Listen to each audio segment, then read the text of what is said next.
Bonjour. Hello. Hola. Marhaba bikoum. Sur le fil, Le podcast d'actu de l'AFP. des nouvelles choisies pour vous sur notre fil info. Ça bug chez Ubisoft. Le géant français du jeu vidéo enchaîne les revers et peine à sortir de la crise. 2024, annus horribilis pour les jeux de l'éditeur, succès pas au rendez-vous pour Star Wars Outlaws, arrêt de X-Defiant et report de la sortie d'Assassin's Creed Shadows à mars. Résultat, un cours en bourse qui dévisse, des licenciements et même plusieurs grèves dans un milieu où les mouvements sociaux sont encore plutôt rares. Des rumeurs qui naissent, Ubisoft sera-t-il vendu ? Pour vous expliquer la situation, j'ai interrogé Kylian Fichou qui s'occupe de l'industrie des jeux vidéo au sein du service numérique culture de l'AFP à Paris. Sur le fil. Les lapins crétins débarquent sur Kinect. Et dans votre salon, attention, il y en a partout. Avant d'aller plus loin, laissez-moi vous expliquer rapidement ce qu'est Ubisoft et comment il s'est imposé comme l'un des plus gros studios du monde.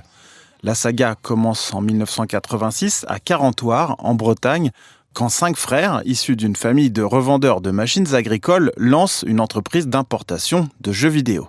Très vite, la fratrie Guillemot fait évoluer l'entreprise, elle devient un studio indépendant de création.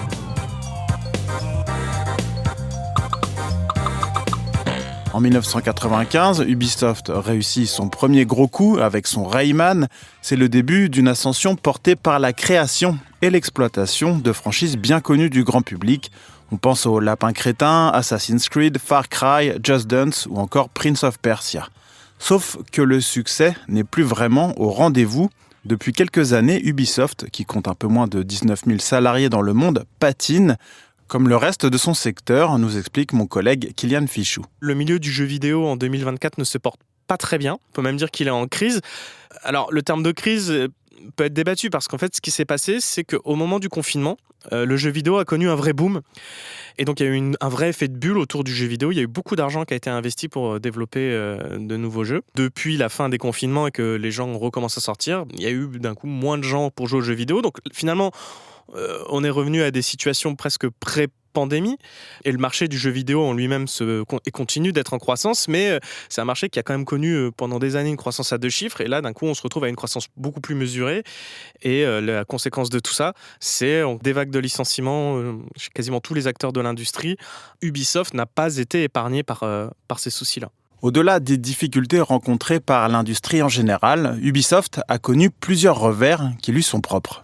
C'est vrai que l'année 2024 a été particulièrement difficile pour Ubisoft parce qu'ils ont lancé plusieurs jeux qui n'ont pas suffisamment marché au vu des attentes qu'avait l'entreprise autour de ces jeux. On a eu un nouveau Prince of Persia qui vraisemblablement n'a pas suffisamment convaincu. On a eu le lancement de Skull and Bones, qui est un jeu de pirates qui est en développement depuis très longtemps chez Ubisoft et dont le lancement a été catastrophique. Ils en ont vendu vraiment pas suffisamment alors que le jeu a coûté très cher. Et puis plus récemment, au mois d'août, on a eu le lancement de Star Wars Outlaws, qui était un jeu aussi très attendu, une licence très forte, Star Wars. Et là encore, le jeu n'a en tout cas pas rencontré le succès espéré par Ubisoft. En novembre devait sortir Assassin's Creed Shadows et Ubisoft a décidé un peu à la dernière minute de repousser le jeu. D'abord au 14 février, puis là, ils l'ont encore repoussé pour le 20 mars pour peaufiner le jeu, pour être sûr qu'il soit vraiment parfaitement équilibré, parfaitement jouable, qu'il n'y ait pas de bug à la sortie. Parce qu'un des reproches qui a été fait à Star Wars Outlaws au moment de sa sortie, c'est que le jeu n'était pas parfaitement fini. En décembre, Ubisoft a aussi annoncé l'arrêt prochain de son jeu de tir en ligne, X-Defiant, avec à la clé la fermeture de ses studios de San Francisco et Osaka et la suppression de 277 postes. En janvier, Ubisoft a aussi fermé le studio de Leamington dans le centre de l'Angleterre. En France, où le groupe compte environ 4000 employés, l'année a été marquée par plusieurs journées de grève portant sur les conditions de travail. L'entreprise a organisé une journée de concertation, un effort qui n'a pas beaucoup convaincu selon des représentants syndicaux interrogés par Kylian.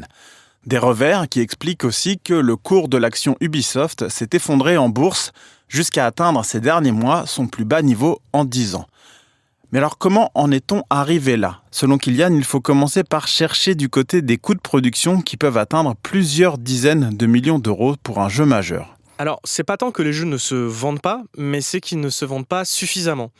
Aujourd'hui, pour qu'un jeu vidéo soit rentable, surtout s'il a été développé sur plusieurs années, par exemple Star Wars Outlaws, c'est 4-5 ans de développement par des équipes qui comptent parfois plusieurs centaines de personnes. Kay Vess, the Underworld's favorite new scoundrel. Pour pouvoir rentabiliser ces développements de jeux, il faut en vendre des millions, littéralement. Aujourd'hui, vendre des millions de jeux, ça peut être compliqué. Et puis, on peut aussi creuser du côté des habitudes des joueurs. Une grosse majorité du temps de jeu passé par les joueurs l'est sur des jeux qui sont plus anciens. Donc, quand un jeu sort, finalement, déjà, il ne s'adresse que finalement à un tiers, un quart du marché. Et il faut savoir aussi que l'offre de jeux vidéo, elle est énorme. Donc pour s'en sortir au milieu de tous ces jeux, il faut vraiment avoir une proposition particulièrement forte ou bénéficier d'un buzz particulier, etc. Donc je pense qu'il n'a jamais été aussi difficile de sortir un nouveau jeu qu'en 2024. Sans compter que le marché connaît aussi un autre phénomène, celui des jeux trous noirs. Tellement gros et populaires qu'ils attirent tout le temps de jeu et les dépenses des joueurs, même plusieurs années après leur sortie. On peut penser ainsi à des titres comme Minecraft, GTA V ou encore Fortnite. Mais Ubisoft n'est pas que victime du marché. Selon beaucoup de joueurs, l'éditeur n'a pas forcément été tout le temps à la hauteur, ce qui a fait naître le phénomène du Ubi-bashing. Ubisoft a été accusé par certains joueurs de sortir des jeux pas finis. Concrètement, ça veut dire de sortir des jeux plein de bugs, qui ne marchent pas au lancement, etc.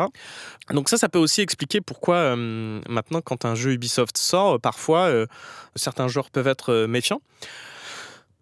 Une autre raison du Ubi-bashing, c'est que certains joueurs accusent Ubisoft de faire plus ou moins toujours le même jeu. Il faut savoir que le premier Assassin's Creed sort en 2007.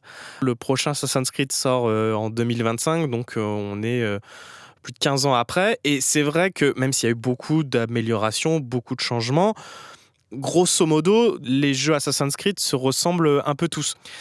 Après, une des raisons aussi du Ubi-bashing, c'est qu'une certaine partie des joueurs, une certaine, on va dire, communauté de joueurs, accuse Ubisoft aussi de mettre des messages politiques dans ses jeux. Pour être clair, certains joueurs reprochent à Ubisoft d'être trop woke, de mettre trop en avant certaines minorités. Pour faire face à ces performances décevantes, les dirigeants du studio explorent une sortie de crise.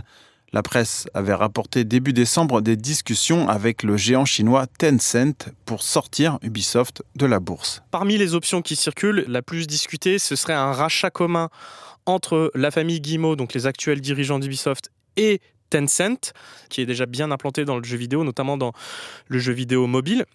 Et il y a aussi la possibilité pour Ubisoft de se séparer de certains studios. Il a des gros studios comme le studio Massive, qui est un studio suédois par exemple. Ce qui est sûr, c'est que Ubisoft est face à un choix décisif sur son avenir, et je pense que aujourd'hui, la question, c'est qu'est-ce qui va se passer avec la sortie d'Assassin's Creed Shadows en mars. Si le jeu cartonne, ça permettra à la famille Guillemot d'avoir un peu plus de marge pour négocier la suite. S'il ne se vend pas suffisamment, forcément, il y aura des choix difficiles à faire pour Ubisoft dans les mois à venir. La sortie du jeu a été repoussée 2 fois. Elle est désormais prévue pour mars. Le jeu est très attendu parce qu'il se passe dans le Japon médiéval. Et ça, c'était quelque chose qui était demandé depuis très très longtemps par les fans. C'est un jeu qui a été attaqué sur les réseaux sociaux, notamment parce que on pourra jouer 2 personnages principaux qui sont une shinobi, donc une femme, et un samouraï noir, qui s'appelle Yasuke, qui est inspiré d'un personnage historique qui a vraiment existé. Et donc, il y a eu des polémiques sur le fait de est-ce qu'il était vraiment samouraï ou non. Après, Ubisoft a répondu à ça que de toute façon, on était dans le domaine du jeu vidéo et de l'art et de la création, donc bien sûr que c'est inspiré, mais ça n'a pas vocation à être une retransposition de la réalité. Vengeance.